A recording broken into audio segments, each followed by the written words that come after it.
Well, good morning, everybody. It's Patty here on this beautiful, wet, cold Wednesday morning. Hope you all are doing well. This article comes from Rense.com. 60 Minutes cover-up piece on Muslim parasites living high on the back of taxpayers while Americans suffer. Sunday, January 29th, 2017. 60 Minutes featured Bill Whitaker reporting on a Syrian Muslim family landing in America to start a new life. The family, part of a 12,000-member family of refugees imported into America in 2016, enjoys unending welfare afforded by the American taxpayer. We're talking millions upon millions of dollars spent to fly them over here, feeding them, housing them, educating them, giving them transportation, giving them medical care, paying for their utilities, and more, with no end in sight as to welfare paid for by our tax dollars, us Americans. While their puff piece attempted to show our compassion, it failed on an enormous cost to American taxpayers in the decades to come. Their birth rates, their chain-migrated relatives, and their living on American welfare to the tune of billions. Wow. All of that without reporting that American citizens taking a back seat to immigrants' needs. In fact, 60 Minutes didn't report on the horrific costs of saving those refugee families when our American families suffer much greater. Take these realities into consideration. America features 1.5 million homeless citizens languishing in this country 24/7. They inhabit cardboard huts in the alleys of every major city in America. They stand on street corners begging for money and food. They face alcohol and drug addiction. They face psychological displacement. In my city, Denver, 10,000 homeless sleep on steam grates nightly to stay warm or cuddle under the loading docks. It's sickening to see them on nights when the temperatures drop to minus 10 degrees. www.feedingamerica.org states 13.1 million children lived in food-insecure households in 2016. 20% or more of the child population in 30 states and D.C. lived in food-insecure households in 2016. According to the most recent data available.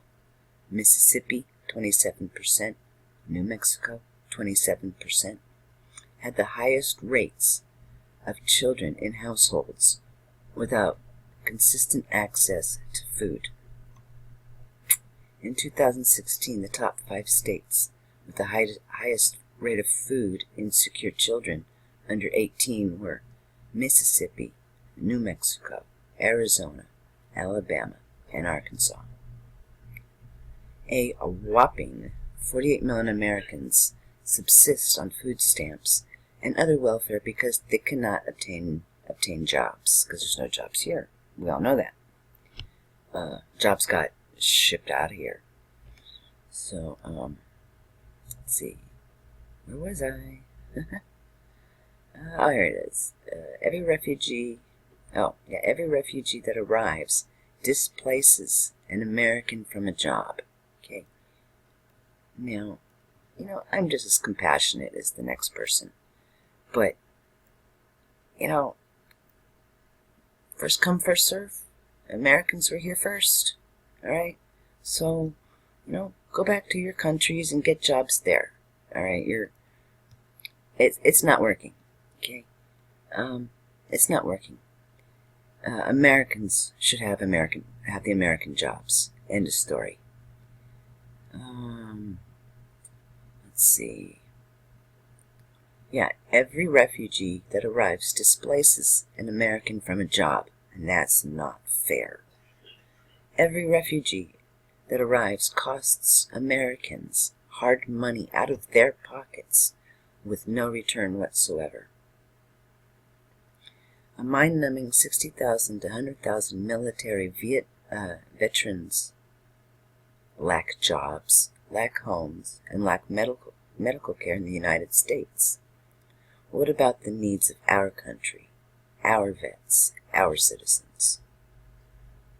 1 out of 4 African Americans lacks a job at a living wage. Along with that, 3 out of 4 African American children arrive out of wedlock and live with single mothers on welfare and entrenched in poverty. Why not save our citizens first, then refugees? How about the fact that our country stands eyeball deep in $20 trillion of debt? Actually, it's more than that. How do you get your arms around the fact that Congress tries to save the refugees when it can't save itself? We pay over $40 million monthly in interest of the national debt because Congress can't and won't act responsibly. Do you realize that 13 million American children live below poverty level with no hope of escaping the inner city projects? Is it too unreasonable to apply those monies being spent for refugees to go for our own children? Understand this fact. The citizens of the third world birth 80 million more babies into the world annually, net gain without end. They refuse to be responsible for their birth rates, but they don't mind migrating over here to to first world countries to save themselves at the expense of anybody else. Where do we flee once we're overwhelmed with population? Today, Chicago stands as a killing zone for African Americans, with murders every day of the year and into the hundreds annually. Maybe we should take care of our citizens with jobs, housing, education, and hope. Why must we save the rest of the world, while our own citizens suffer at as much or greater than the refugees? While our cities face horrific infrastructure breakdown, and our nation faces sociological breakdown and cultural displacement from endless immigration, at what point do we apply the brakes on immigration? Now? Or 100 million more refugee immigrants by 2050? Reality check. The United Nations discovered that 100 million people of the world would love to immigrate to America tomorrow if they enjoyed a visa and a plane ticket. Can we save the world?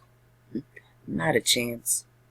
Why are we taking in all those immigrants when we can't take care of our own citizens' needs? Give me one reason that could stand the test of common sense for accepting and paying millions and billions for refugees. Our taxpayer dollars already pay out $113 billion annually for immigrants. The source, thesocialcontract.com. When does that stop? When you see our $20 trillion debt price tag? At some point we must stop all immigration. We can't afford it, and we're deeply in debt. It's fracturing and fragmenting our country into ethnic group chaos, cultural suicide, and environmental degradation. We cannot keep doing this to ourselves. Okay, so this was from Rense.com, and it was 60 Minutes with Bill Whitaker. Anyways, I tend to agree with most of this article. I think we should take care of American citizens first. All right. Have a great day. Thank you.